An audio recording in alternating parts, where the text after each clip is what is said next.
Mga kapuso, nananatiling mataas ang tinatawag na performance at trust ratings ni Pangulong Duterte. Base yan sa pinakabagong survey ng Pulse Asia. Sa naturang survey na ginawa nitong Disyembre, 83%, 83% ang approve sa trabaho ng Pangulo. 5% lang ang hindi approve, habang 13% ang hindi nakapagpasya. Sa kanya namang tinatawag na trust rating, 83%, 83%. Ang nagsabing malaki ang tiwala nila sa Pangulo.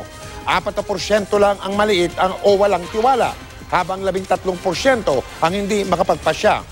Ilan sa malalaking balita noon ay ang pagbibitiw ni Vice Presidente Leni Robredo sa gabinete, ang pagdismiss ng Korte Suprema sa mga petisyong pumipigil sa tinatawag na Heroes Burial kay dating Pangulong Marcos, at ang investigasyon ng Senado sa pagkakapatay sa mayor ng Albuera, Leyte, Rolando Espinosa Sr. Malaking balita rin noon ang pagpaparesto ng Pangulo sa negosyanteng si Jack Lam at ang paghina ng piso laban sa dolyar.